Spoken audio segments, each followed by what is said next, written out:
So a few months went by, almost 6 months, before I even walked into a caregiver support group. Wow. What took you so long? My ego, my attitude, the stigma and the stereotypes of being a male caregiver, and the embarrassment, the shame I had because my dad was going through this. When I look back, it's a life lesson that I had to go through. I had to process these decisions, to seek help, to understand what a caregiver need is.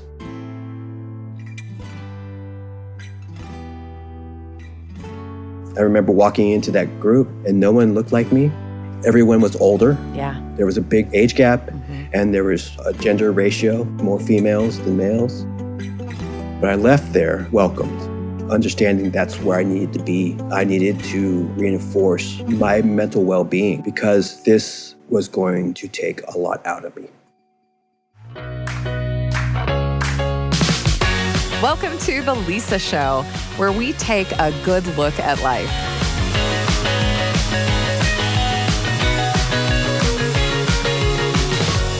You just heard from Carlos Olivius, someone who, like me, was unexpectedly put into a situation where he was primarily responsible for taking care of someone he loved, in his case, his father. And as you could probably tell, Carlos learned a lesson that took me too long to really understand.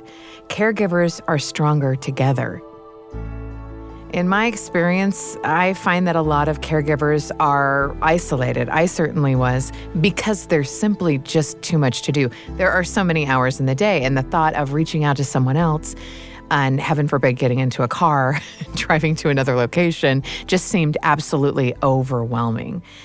And there's also this emotional reluctance to reach out to other caregivers.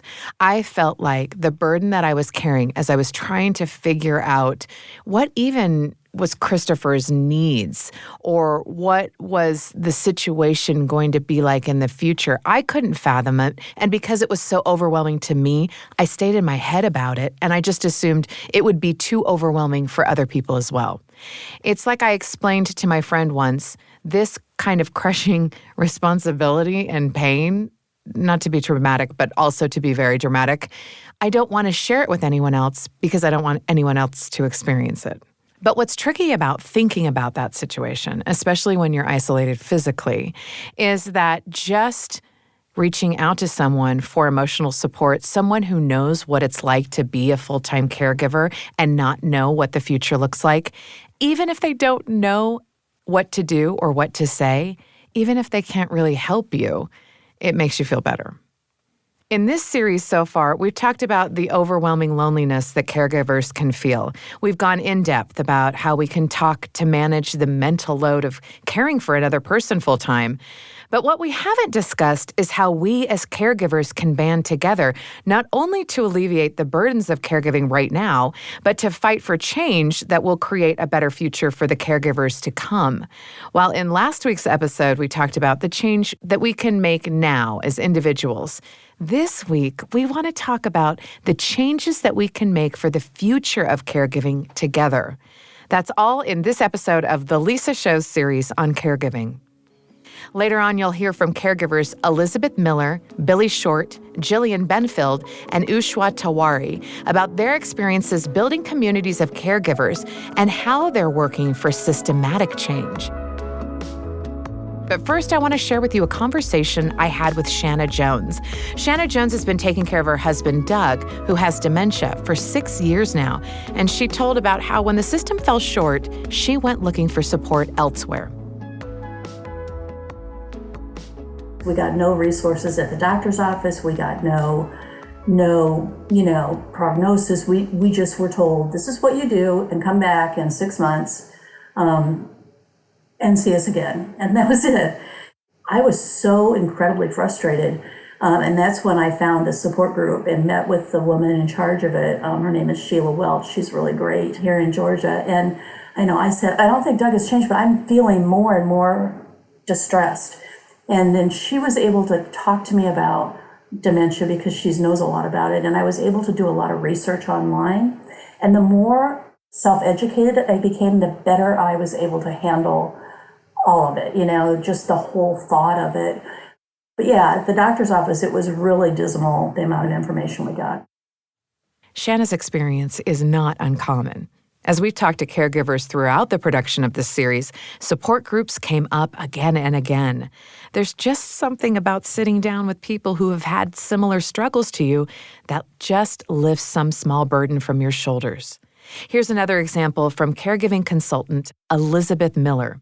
I'm in Atlanta, so I do a in-person group that meets once a month. We've been meeting for 6 years, and we formed friendships through caregiving. And some of them keep coming long after the people have passed because they pay it forward. And that's when you know that you've created that kind of strong sense of friendships and community. We do virtual events. So I'm part of a group called daughterhood.org, and we do virtual drop-ins. Some of them are topical. Some of them are just ad hoc drop-ins where people might get me as a person who's leading that, might get somebody else that's leading that. So that's a way that it can scale because I'm one person. Yeah. But I want people to have that go-to community. And then I do something called a Happy Healthy Caregiver Virtual Cafe. So for me, I didn't want caregiving to be this heavy support thing necessarily. I'm not saying we don't cry sometimes when we're in those intimate settings, but I wanted to give people tools and support without them really knowing it, like incognito. So we come in, I usually have a person that's doing it with me. So the one coming up is a yoga. We're doing chair yoga. We've done sing-alongs. We've done dance parties. We've done self-care bingo. There's usually prizes involved because who doesn't want to win a prize? And I just want to really give people a true break in their day. So we do those every other month. Wow. So I love to just think of ideas of ways that we can get more people to get together. I love that in Elizabeth's experience, it isn't just about getting together to talk about how hard caregiving is. It's also just about being around people who have shared our same struggles, whether you're talking about it or not. I had an interesting experience because when I took my husband to an ALS support group for other people living with ALS, it was very difficult for me. It was very stressful, and I always left feeling overwhelmingly sad. It wasn't helping. But I realized later on it's because that support group wasn't for me. I was the caregiver of someone living with ALS. Those living with ALS needed to connect with other people living with ALS. That was not my support group. My support group came later as I talked with other caregivers and I talked to other widows and widowers. And the part that was so connecting about it for me was just getting together with other caregivers is just a great help and support. But what about the times when a caregiver doesn't have the flexibility to step away and go to a support meeting or a yoga class? Why does it seem so hard to get the help that we need when we're actively in the middle of caregiving? This question really haunts me because I had no solution when I was in the middle of it, but it only came later when I was out of the major role of caregiving. Billie Short is a mother of 2 and a full-time caregiver to her developmentally disabled adult daughter. She explained to me why caregiving can be so different from other crisis scenarios and why people might be hesitant to step in and help. I often say that caregiving is not a solo mission, it's a group project. And as a society, we need to expand that group because the group is way too small right now. Yeah. And caregivers are struggling, especially, I think, through COVID. I think COVID highlighted just how tough things are. Mm-hmm. If you can imagine the isolation that you went through during COVID as a nation, as a world, as a society, that's the life of most caregivers day in and day out, 24/7. Yeah. I loved your series you did on self-care, but I'm like, it's not always possible sometimes for caregivers to step away from that job and just say, hey, I'm going to go take a 20-minute walk around the block. And that'll fix everything. Or I'll go Peace out, Emily. I'll go get a facial. Everything will be great. Okay, and we're back. It'll be grand. It's just, right. Fundamentally different conversations about what self-care means to caregivers and normals. So it's changed. Yeah. Yes, it changes. And there are ways to do it. I love what I do. I love my daughter. I wouldn't change her. I mean, I adore her. I would just love more support. And I think that Others can support, but I think a lot of people are scared to jump in. They're scared to help. They're scared to take on that challenge. I think that a part of the fear that Billie mentioned is that people feel like once they get involved, it's going to be so much that they're going to get sucked into the tide. But I think that many people who know and love a caregiver underestimate how just a little bit of help, whatever they can do, can be so meaningful. I asked Billie to tell me about a time when a little bit of help went a long way. When my daughter was first diagnosed, we knew she was going to have lifelong disabilities. I had a couple of friends from church come and just clean my house and do laundry. I was mortified to let them into my house. My house was a wreck. I had 2 kids under 3. Mm-hmm. My house was upside down. We were doing therapies 3 and 4 times a week with my daughter, doctor's appointments. I just wasn't home. And, dealing with 2 small children as it is, it was challenging. And a couple of people from our church actually came. They cleaned. They were sweeping my floors, folding laundry, holding my son, taking him to the park, just getting my typical son out of the house for a little bit. I think that was really meaningful. And I really, truly believe we can help people in easier ways than we think. We think that they have to come and take care of Emily and take her off our hands or, go and have a week away.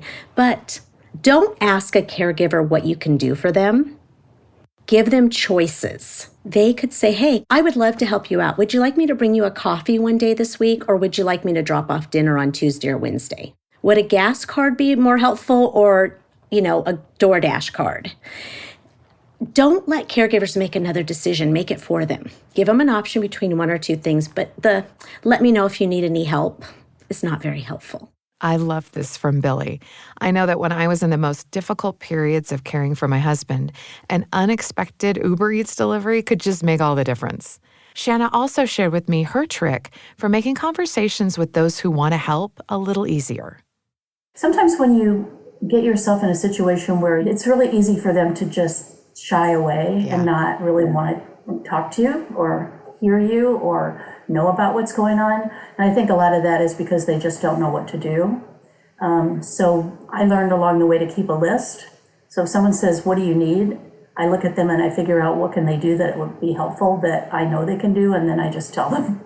But you can ask for someone to take your loved one to lunch or to breakfast, or drive them somewhere, or come over and just visit. There are so many things, it's not even like, bring a meal or anything like that. It's just it's the littlest things, like take a walk. Just, engage.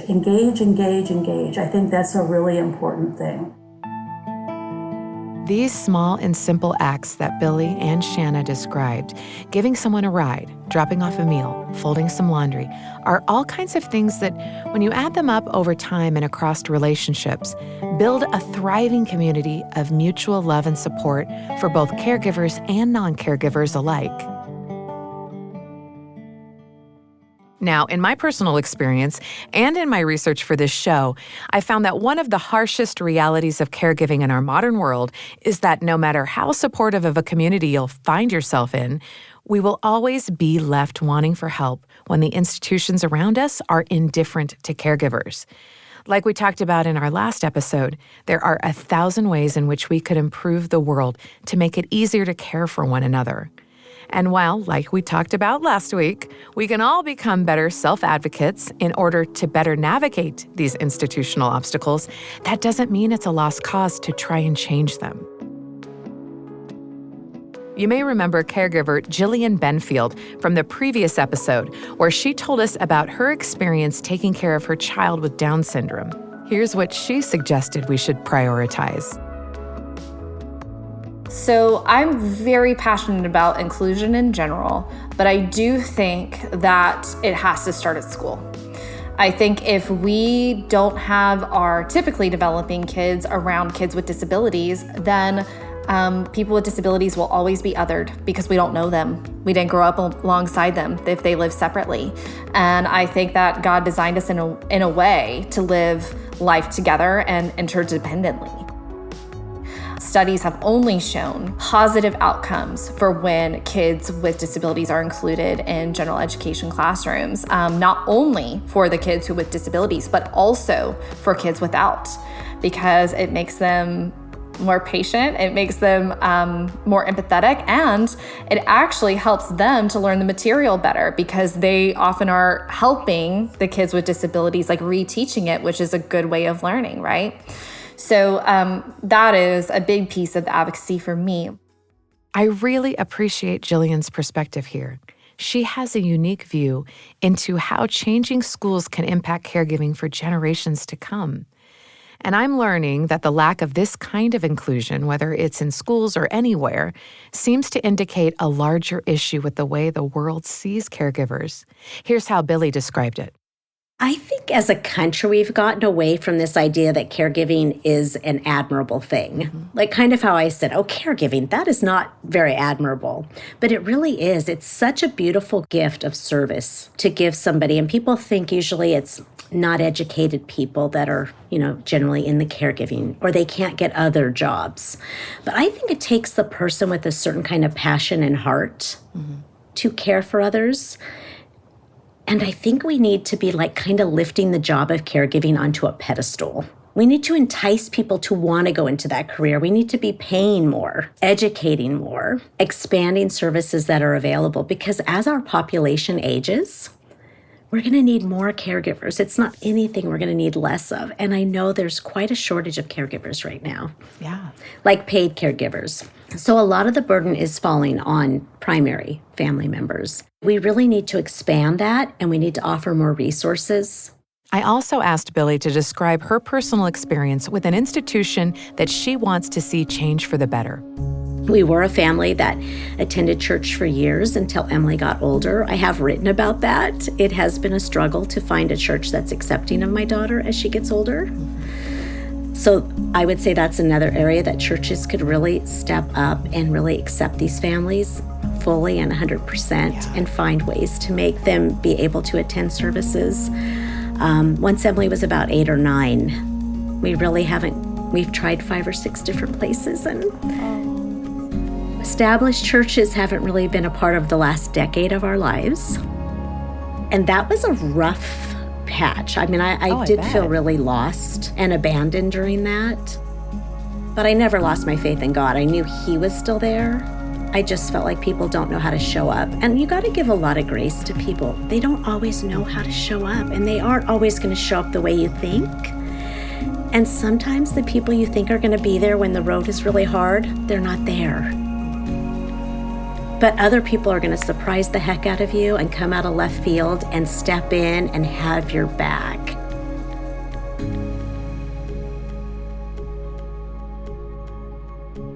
Billie's experience at church is a clear example of how even the most well-meaning people can miss the mark when it comes to supporting caregivers if they're not in active dialogue with the caregivers about their needs.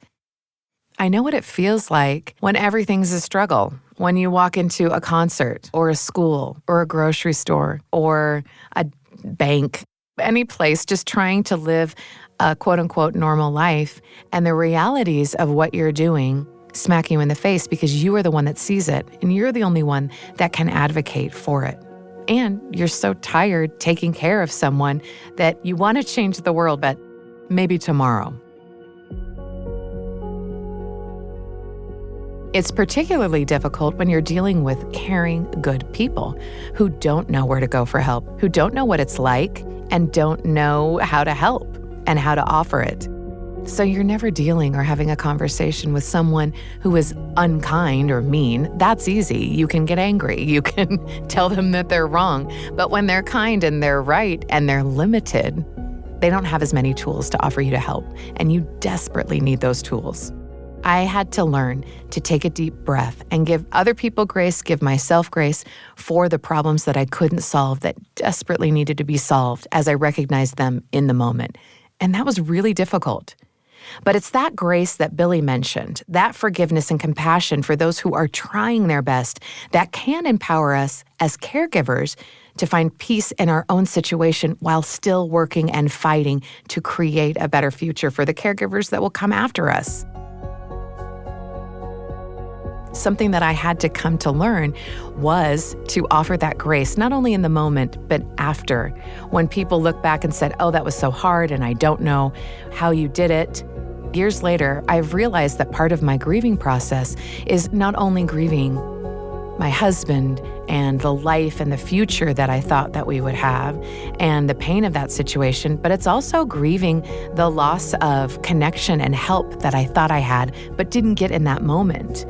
And part of my own sort of recovery and part of my own healing has been forgiving those who supported me, but imperfectly, just like I served and helped Christopher imperfectly. Making peace with others is making peace with yourself, that we're all bumping into each other and our best is going to look different on different days. And that's true for other people as well. I have found that offering other people that grace is letting go of an imperfect system, and it's letting go of just the overwhelming act of caregiving in a life and death situation.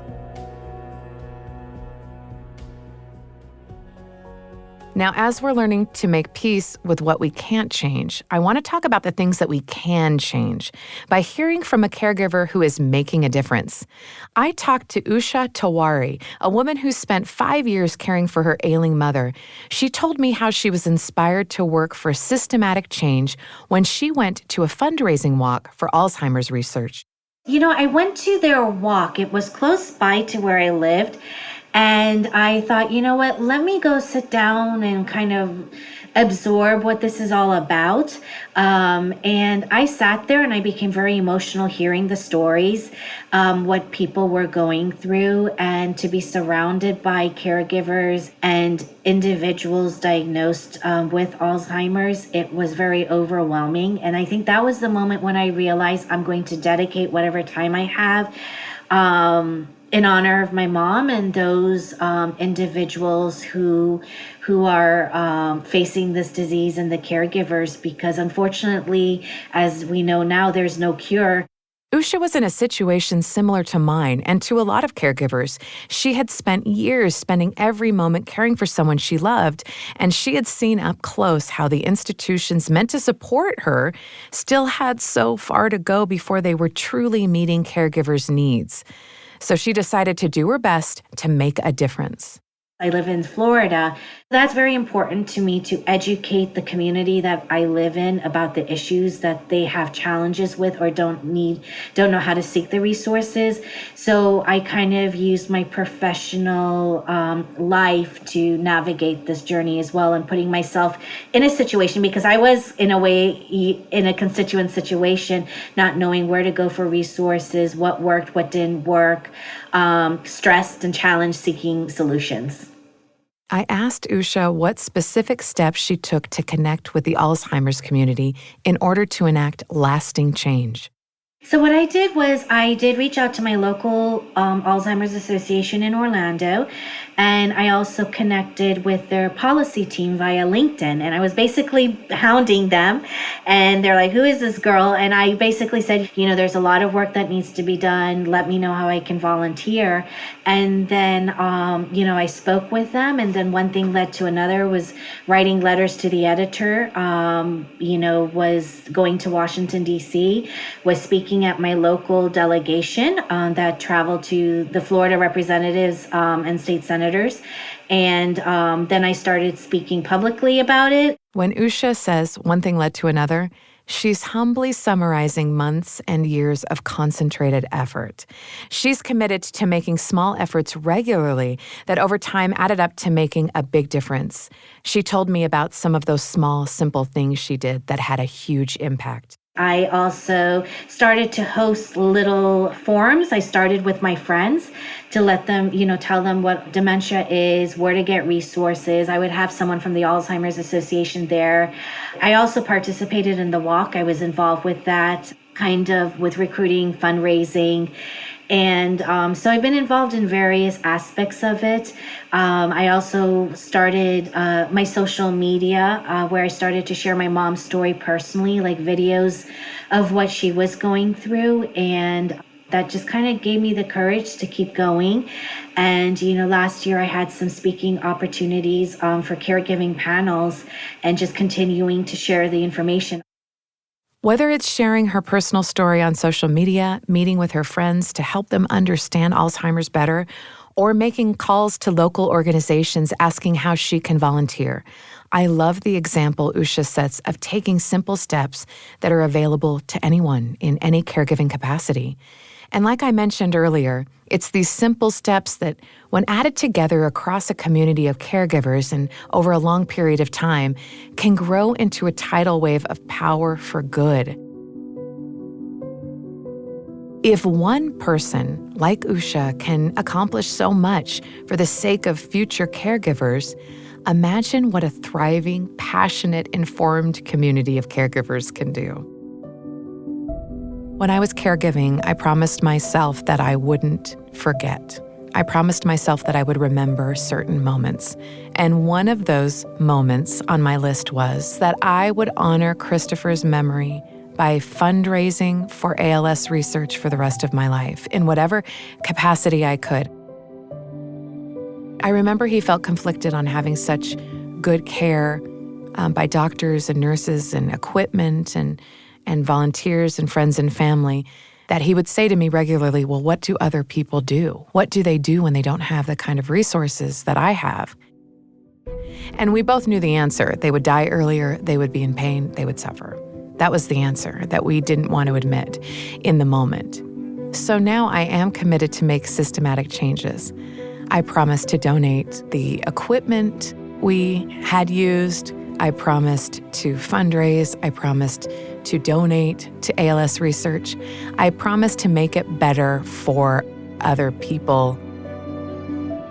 And I'm not doing a really great job, but I am trying little by little because I don't want to be immobilized by the fact that unless I do something grand, it doesn't count, because I want to remember what that was like. Every donation counted. Every dollar counted. Every piece of equipment counted. Every bit of awareness counted. And that brings about change. And it means a lot to me because I know it meant a lot to Christopher to keep that promise. Doing something is always better than doing nothing. Small and simple things do add up to make great change. Waiting to do something that is perfectly organized and is a grand gesture is just lying to yourself. I think that if we all banded together with those small and simple things, that it can make a big systematic change. The Lisa Show is a production of BYU Radio. It's hosted by Lisa Valentine Clark and produced by McKay Menden, Becca Hurley, Blake Morse, and Avery Stoneley, with extra production help from Michael Combs, with music and post-production by Gracie Davis.